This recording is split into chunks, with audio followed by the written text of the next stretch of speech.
तो फिल्म की शुरुआत में हम एक ग्रुप को देखते हैं जो फिल्म बनाते हैं। वो जंगल में शूटिंग करने के लिए अच्छी सी जगह ढूंढ रहे होते हैं और ऐसे ही उन्हें रात हो गई। इनमें टोटल 3 लोग थे, यानी 2 आदमी लोगों के साथ उनका कैमरामैन। लेकिन वो रास्ता भटक चुके थे और बस जंगल में गोल गोल घूमकर बार बार एक ही जगह पर वापस आ रही थी, जिसका मतलब था कि वो तीनों खो चुके हैं। इसीलिए तीनों टेंट लगाने के लिए कोई अच्छी सी जगह ढूंढने लगते हैं। लेकिन इस तलाश के दौरान उन्हें अपने सामने एक आदमी खड़ा हुआ नजर आता है जिसने इनकी तरफ पीठ की हुई। और जब वो आदमी अपना चेहरा घुमाकर दिखाता है तो वो ये देखकर चौंक गए कि उसने एक अजीब सा मास्क पहना हुआ है। वो लोग काफी घबरा गए, वहां से जल्दी से भागने लगते हैं। जाहिर सी बात है कि बीच जंगल में अगर कोई ऐसा मास्क वाला इंसान खड़ा हो तो किसी की भी हालत खराब हो जाएगी। खैर, यहाँ वो मास्क वाला आदमी अकेला नहीं था, उसके 2 और साथी भी थे, जिनमें से एक लड़की होती है। अब मूवी क्रू में आदमी जो था वो अपने बैग से मोबाइल निकालकर सिग्नल्स चेक करने लगता है ताकि किसी तरह मदद के लिए फोन कर सके। लेकिन तभी एक मास्क वाला आदमी वहां आकर उसे एक चैनसॉ की मदद से काटकर खत्म कर देता है। और अब बस क्रू टीम के अंदर सिर्फ 2 लोग बचे थे, एक लेडी और एक कैमरामैन। लेकिन ज्यादा देर तक वो बेचारे भी नहीं जिंदा रह पाते, क्योंकि मास्क वाला एक खूनी आकर उस लेडी को जान से मारता है और दूसरा कैमरामैन को। उन्हें भी बहुत बुरी मौत दी जाती है और ये सब कुछ उस कैमरामैन के कैमरा में रिकॉर्ड हो चुका होता है। खैर, यहाँ से सीन शिफ्ट होता है और हम एक और मूवी क्रू को देखते हैं।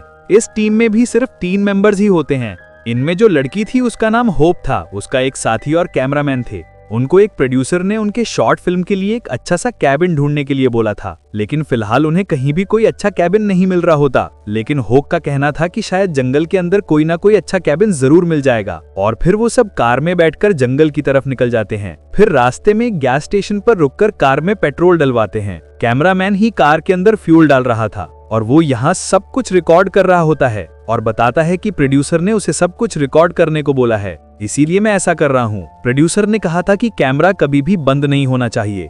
जिसके बाद वो सभी जंगल में जाते हैं, जहाँ जंगल के बीचों बीच उनको एक कैबिन दिख भी जाता है। अब होप का साथी, जिसका नाम बेन था, वो काफी डर गया था। उसका ये कहना था कि हमें यहाँ से चलना चाहिए, लेकिन होप उसकी एक बात नहीं सुनती और कैबिन के अंदर जाने लगती है कि तभी उसे अंदर से किसी लड़की के चिल्लाने की आवाज आती है। इसीलिए वो सभी अंदर गए चेक करने के लिए। वो देखते हैं कि यहाँ टीवी चल रहा है और चिल्लाने की आवाज दरअसल उस टीवी से ही आ रही। अब वो पूरे कैबिन को चेक करने लगे, जहाँ तभी उन्हें कैबिन का मालिक मिलता है। वो उन पर गुस्सा करने लगता है, लेकिन वो उसको सारी बात बताते हैं कि उन्हें इस कैबिन में से चिल्लाने की आवाज आई थी, जिस वजह से ही वो अंदर आ गए। अब यहाँ पर होप कैबिन के मालिक से कहती है कि हम आपका ये कैबिन 2 दिन के लिए किराए पर लेना चाहते हैं। और अब कैबिन का ओनर सारी सूरत हाल को देखते हुए कैबिन के 2 दिन के $2000 मांगता है, जो कि बहुत ही ज्यादा थी। वो दरअसल उनकी मजबूरी का फायदा उठा रहा था। अब क्योंकि मूवी तो उन्हें बनानी ही थी, इसलिए होप उसे 1 दिन के $750 की ऑफर करती है। अब पहले तो ऑनर ऑफर मना कर देता है, लेकिन बाद में मान भी जाता है, क्योंकि उसके लिए ये भी काफी अच्छी रकम थी। अब होप उसे पैसे देती है, जिन्हें लेकर ऑनर वहां से जाने ही वाला होता है, लेकिन कुछ सोचकर रुक जाता है और उन्हें जंगल में ज्यादा अंदर जाने से मना करता है, क्योंकि जंगल के अंदर कुछ लोगों का एक ग्रुप रहता है जो कि शायद उन लोगों का यहाँ आना पसंद नहीं करेंगे।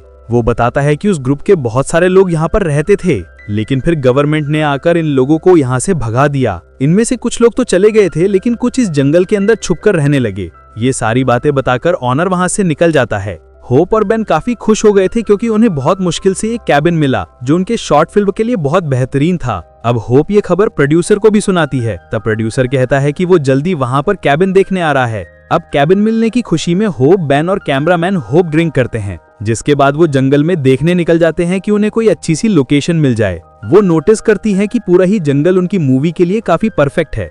अब होप जब आसपास चेक कर रही थी तो तभी उसे कोई झाड़ियों में से गुजरता हुआ नजर आता है, लेकिन वो इस पर ज्यादा ध्यान नहीं देती। खैर, अब तीनों कैबिन के अंदर जाकर जंगल में शूट की गई लोकेशंस को चेक करने लगते हैं और उन्हें वीडियो के अंदर वही मास्क वाला आदमी नजर आता है जो शुरुआत में दिखाया गया था।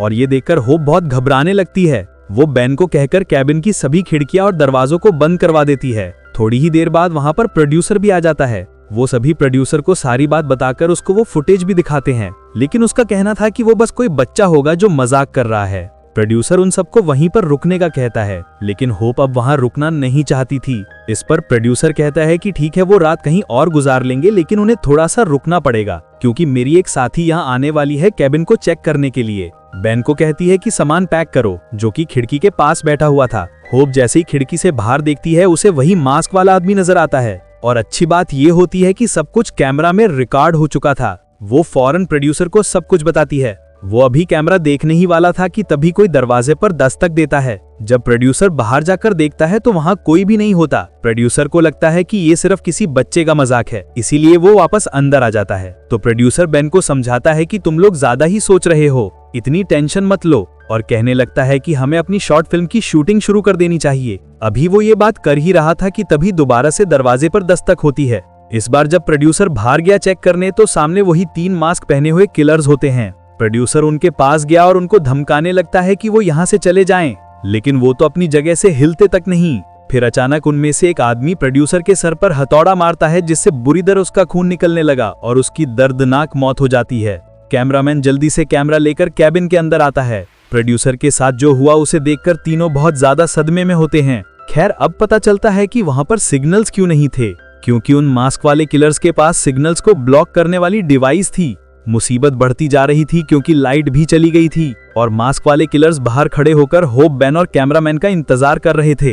होप कहती है कि अपने बचाव के लिए हमें हथियारों की जरूरत है, इसीलिए वो किचन में जाकर वहां से एक एक चाकू लेकर अपने पास रख लेते हैं। उन्हें वहां पर फ्लैश लाइट्स भी मिल गई थी, जो भी उन्होंने ले ली होती हैं। खैर अब ये तीनों दूसरे रूम में आ जाते हैं और एक मास्क वाला आदमी बाहर ही खड़ा हुआ था। इतनी ही देर में लाइट वापस आ गई और होप को नीचे एक बॉक्स मिलता है जिसके अंदर बहुत सारी सीडीज होती हैं। उनमें से एक पर किसी लड़की का नाम लिखा हुआ था, तो होप उसे डीवीडी प्लेयर में डालकर प्ले करती है। उसके अंदर इसी लड़की की फुटेज होती है और वो मास्क वाले लोग जबरदस्ती उस लड़की को बाहर ले जा रहे होते हैं और उसके हाथ पैर बाल देते हैं। फिर उसके चेहरे पर घास काटने वाली मशीन को चला देते हैं, जिससे उसके पूरे चेहरे का बुरा हाल हो गया और तड़प तड़प कर लड़की की मौत हो जाती है।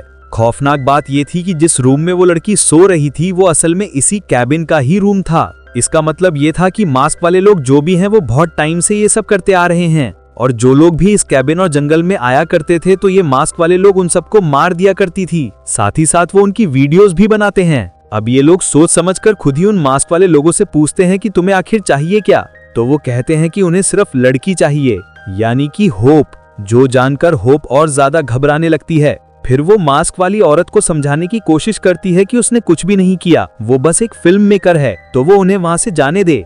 लेकिन जाहिर है मास्क वाले किलर्स उनकी बात नहीं सुनने वाले थे और बेन भी होप को यही समझाता है कि ये लोग कुछ भी नहीं समझेंगे। फिर तभी वहां कार में प्रोड्यूसर की साथी भी आ जाती है और होप बेन को कहती है कि वो तीनों कार तक पहुंच सकते हैं। अभी ये बात कर ही रहे थे कि वो उसके कार तक पहुंच जाएंगे कि तभी वो मास्क वाले किलर्स होप के फोन पर एक वीडियो भेजते हैं। वीडियो को चलाने पर इन्होंने देखा कि वो किलर्स प्रोड्यूसर की साथी को पकड़ ले गए हैं और उसे एक ड्रिल से बुरी तरह मार रहे हैं, उसे तकलीफ दे रहे हैं। जुल्म की हद तब बढ़ जाती है जब वो उसके नाखून उखेड़ने लगते हैं। इससे भी जब उनका दिल नहीं भरा तो वो उसे जान से ही मार देते हैं। ये देखकर सभी बहुत ज्यादा डर गए थे। सिर्फ यही नहीं बल्कि वो लोग प्रोड्यूसर की साथी की लाश को लेकर खिड़की के पास आ जाते हैं और उन्होंने प्रोड्यूसर की साथी के कार के टायर्स को भी पंक्चर कर दिया था, जिसका मतलब था कि इनकी कार तक पहुंचने का प्लान भी इन्होंने पूरी तरह नाकाम कर दिया था। अब बेन बाहर किलर से दूर जाकर सिग्नल्स ढूंढने की कोशिश करता है ताकि वो पुलिस को कॉल कर सके, लेकिन जैसे वो बाहर जाता है उससे ज्यादा तेजी से अंदर वापस आ जाता है, क्योंकि उन तीनों ने बेन पर भी बुरी तरह हमला कर दिया था, जिससे उसकी हालत भी खराब हो गई। पर अंदर आकर बेन नोटिस करता है कि खिड़की के बाहर खाली 2 ही किलर्स थे। तीसरा कहां गया ये सोचकर वो लोग कैबिन को चेक करने लगे कि वो अंदर तो नहीं आ गया। बेन ने एक क्रोबार भी अपनी हिफाजत के लिए पास रख लिया था। अब जब वो दोनों कमरे में जाते हैं तो वहां सब कुछ बिखरा पड़ा होता है। सूरत हाल को चेक करने जब बेन बेड के पास आया तो तीसरा किलर जो बेड के नीचे छुपा हुआ था वो बाहर आकर बेन के टांगों को पकड़ लेता है। तभी बेन उस किलर के चेहरे पर वो क्रोबार घुसा देता है, जिससे मौके पर ही उसकी मौत हो जाती है। अब बाहर जो बाकी 2 बचे हुए किलर्स थे वो पूरे ही कैबिन को जलाने की कोशिश करते हैं ताकि होप, बेन और कैमरामैन कैबिन से बाहर आ जाएं। वो तीनों अपने साथ एक एक कैमरा ले लेते हैं ताकि सब कुछ रिकॉर्ड होता रहे। लेकिन तभी वहां की लाइट चली जाती है और वो मास्क वाली लेडी उन पर अटैक कर देती है। होप तो जल्दी से भागकर कैबिन के बाहर आ गई थी और बचने के लिए जंगल में भाग जाती है, लेकिन कैबिन के अंदर लाइट वापस आ जाती है और मास्क वाली लेडी अब बेन पर हमला कर देती है। उसने पीछे से उसे पकड़ा हुआ था और अब बेन यहाँ बिना टाइम टाइम गवाए चाकू को उसकी गर्दन में घुसा देता है, जिससे उस लेडी की भी मौत हो जाती है।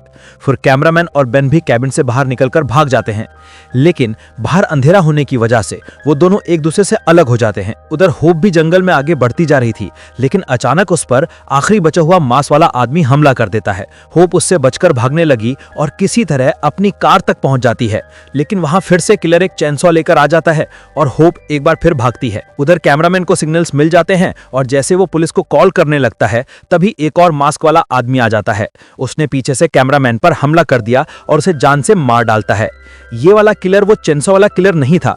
इसका मतलब ये है कि वहां और भी ऐसे कई सारे लोग थे जो ऐसे ही खतरनाक काम कर रहे हैं। इधर उधर होप भगती भगती रोड तक आ गई। रोड पर एक कार भी आ रही होती है, जिसके अंदर और कोई नहीं बल्कि कैबिन का ओनर था। होप कार में बैठ जाती है और उसने ओनर को सारी बात बता दी और अब वो मदद मांग रही होती है, लेकिन ओनर मदद करने की बजाय होप को वापस कैबिन की तरफ ही ले जाने लगता है। और तब हमें यह हैरान जानकारी मिलती है कि वो ओनर भी उन्हीं मास्क वाले लोगों में से एक था।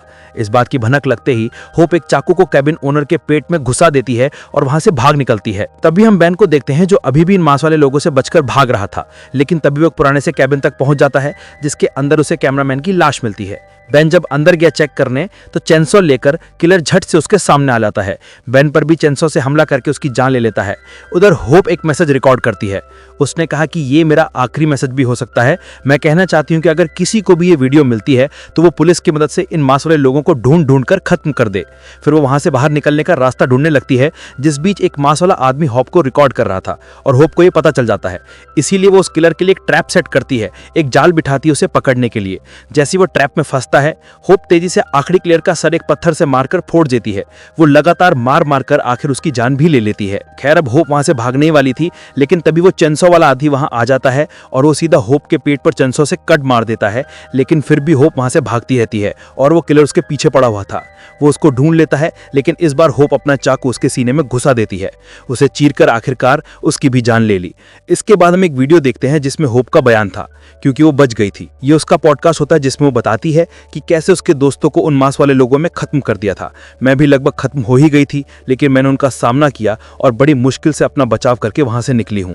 फिर वो ये भी बताती है कि अब मैं एक बड़ी मूवी बनाने वाली हूं जो इन्हीं चीजों से जुड़ी हो। पॉडकास्ट के बाद होप घर जाकर सो जाती है। इसी बीच कोई चुपके से उसके घर घुस आया और वो यहाँ की वीडियो रिकॉर्ड करने लगता है। पता चलता है कि ये और कोई नहीं बल्कि उन्हीं मांस वाले लोगों में से एक था, जिसके बाद वो होप को भी आखिरकार खत्म कर ही देता है।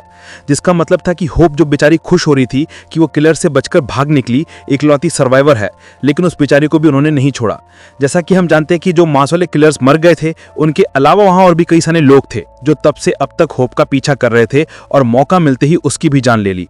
क्योंकि जो भी यहाँ आता, ये मांस वाले लोग उसे खत्म करके ही दम लेते हैं, क्योंकि उनके हिसाब से जंगल उनका घर है और जो भी यहाँ आएगा वो उन्हें किसी भी सूरत नहीं छोड़ते, क्योंकि वो नहीं चाहते थे कि हमारे अलावा यहाँ कोई भी घुसे। दरअसल उनका ये मानना था कि शहर वाले लोग जंगल में आकर उनकी जमीन, उनके रहन सहन और सबसे अलग उनकी जो जिंदगी है उस चीज को बर्बाद करते हैं, जो बात उन्हें हरगिज बर्दाश्त नहीं।